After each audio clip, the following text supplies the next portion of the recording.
कैसे हो आप सब? आई होप आप सब ठीक होंगे और बहुत अच्छे से जो अपने एग्ज़ाम चल रहे हैं उनकी तैयारी कर रहे होंगे। गाइस, कुछ स्टूडेंटों के कमेंट्स आ रहे थे कि सर हमारा जो हिंदी का पेपर है वो काफ़ी इजी आया था और अच्छा भी हमें लगा और याद भी काफ़ी आया था, लेकिन टाइम कम होने की वजह से हम उसको कंप्लीट नहीं कर पाए। तो कुछ ऐसी विधि बताइए जिससे कम समय में हम अपना पूरा एग्ज़ाम पेपर जो है उसको सोल्व हम कर सकें। तो गाइज, आज मैं आप सबको बता दूं कुछ मिस्टेक आप करते हो, कुछ आपका सीक्वेंस गलत होता है जिसकी वजह से आप अच्छे नंबर प्राप्त नहीं कर पाते। सारी बात तो आपकी ये है, यानी मेन बात जो आपकी ये है कि आपकी याद भी सब कुछ होता है लेकिन फिर भी आपके नंबर कम आते हैं। क्यों? कुछ रीज़न होते हैं गाइज, कुछ पढ़ने के ढंग होते हैं, कुछ कंडीशन उसको फॉलो करनी पड़ती हैं, तब जाकर आपके अच्छे नंबर आ पाते हैं। तो पहला जो है आपका टाइमिंग। कुछ नहीं, मैक्सिमम स्टूडेंट ऐसे होंगे जिनका 100 में से 90% याद का होता है लेकिन फिर भी काफ़ी नंबर अच्छे नहीं आ पाते। क्यों? मेन चीज़ यही है कि उन पर टाइमिंग सेट नहीं करना है। उनका याद तो सब कुछ था, याद भी है, सब चीज़ क्लियर है, लेकिन उनको एक दो चीज़ होती हैं, एक तो अपना अच्छा लिखना और दूसरा चीज़ होता है जो उनकी याद है वो पूरे टाइम पर कर देना, सब चीज़ लिख देना। याद होने को तो आपको सब याद होगा लेकिन उसमें कंडीशन ये है कि वो पेपर आपको 3 घंटे में ही सॉल्व करना है। ऐसा नहीं है कि आपकी याद है तो आप 5 घंटे में तक कर रहे हैं, 10 घंटे तक कर रहे हैं, ऐसा कुछ नहीं है। आपको याद करना है और जो आपको याद है उसको आपको 3 घंटे के अंदर वहाँ पर प्रेजेंट करना है। ये एक प्रॉब्लम आपकी ये हुई कि आपका टाइमिंग सेट नहीं होगा। और ये टाइमिंग सेट कैसा होता है मैं आपको बता दूं, यदि आप घर पर अनसोल्ड निकालते हो, अनसोल्ड पेपर आते हैं उसको भी आप टाइमिंग के अनुसार एक अपना टाइमिंग मान दीजिएगा और उस टाइमिंग के अनुसार सभी क्वेश्चन को कर देखिएगा। और ये काम जो होता है आपका एग्जाम से पहले ही होता है। एग्जाम टाइम में आपकी तैयारी बहुत कम होती है। दूसरा है आपका अपने टॉपिक को प्रेजेंट, मेन चीज़ होता है। यानी आपको बहुत अच्छे, मैं मानता हूँ आपको बहुत अच्छे से याद भी है, सब चीज़ें आप मतलब सब चीज़ पढ़े लिखे भी हो, आपको ऐसा है कि आप सब चीज़ बिल्कुल क्लियरिटी से आपको याद है और आपका एग्ज़ाम टाइम में बैठा दिया जाए या एग्ज़ाम में आपको बैठा दिया जाए तो आप 90 से ऊपर नंबर ले सकते हो, 90% मिला सकते हो, लेकिन फिर भी आपके नंबर कम आते हैं। क्यों? पता है, मेन चीज़ आपका है टॉपिक को प्रेजेंट करना। किस प्रकार से आप टॉपिक को प्रेजेंट करते हो, उसमें आपको कुछ सुनाना नहीं है या किसी से डिबेट नहीं करनी है, कुछ नहीं करना आपको, वाइवा नहीं देना। आपको क्या करना है, आपको उसको बहुत अच्छे से प्रेजेंट करना है। अब ये सबसे बड़ी मेन प्रॉब्लम है कि प्रेजेंट कैसे करें। याद सब कुछ था, सब चीज़ आप लिख कर आए हो लेकिन फिर भी आपके नंबर कम आए। क्यों? क्योंकि आप अपने टॉपिक को ठीक से प्रेजेंट नहीं कर पाए। उसको सीक्वेंस से कीजिएगा। सबसे पहले ऊपर हेडिंग लिखिएगा, हेडिंग में अपने जो भी आप जिस प्रकार से अच्छे राइटिंग में लिखना चाहो, लेकिन टाइमिंग की अपना याद रखिएगा। टाइमिंग 3 घंटे में ही आपको सोल्व करना है। तीसरी प्रॉब्लम जो है आपकी वो होती है प्रेजेंट वाली तो आपकी हो गई, तीसरी होती है विश्वास। यानी सबसे बड़ी प्रॉब्लम जो है वो ये है अपने आप पर विश्वास न होकर अपने साथ के दोस्तों पर ज़्यादा विश्वास है। कैसे? मान लिया कोई क्वेश्चन आया आपका कि कोई भी नॉर्मली क्वेश्चन आप ले सकते हो कि अपना जो देश आज़ाद कौन से सन में हुआ, तो आपको पता है जी सन 1947 में अपना देश आज़ाद हुआ।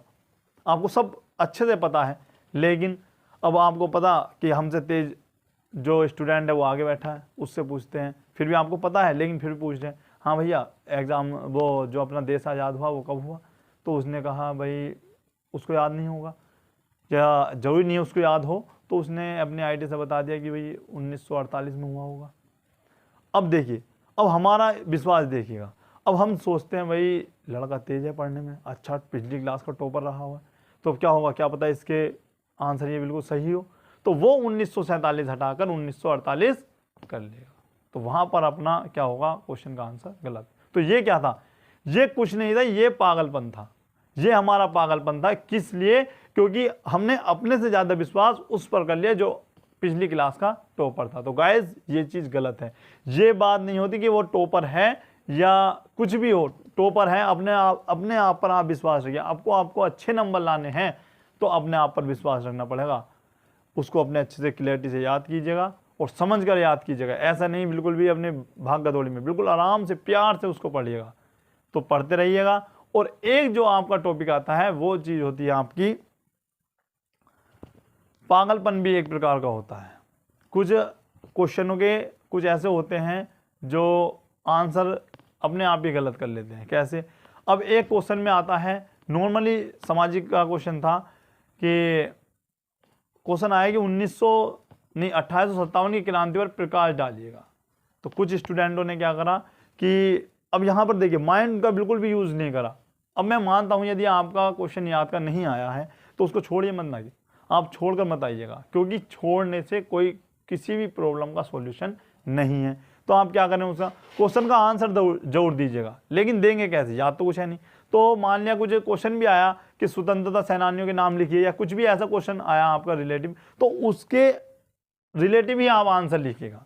तो कुछ तो आपको नंबर मिलेंगे, ऐसी बात नहीं है कि आपको बिल्कुल नंबर ना मिले, तो कुछ तो आपको आंसर के उसके नंबर मिलेंगे। अब हुआ क्या, क्वेश्चन आया 1857 की क्रांति पर प्रकाश डालिए, तो उन्होंने क्या करा, सामाजिक विज्ञान के इस पेपर में उन्होंने 1857 लिखा और उस पर टॉर्च बना दी।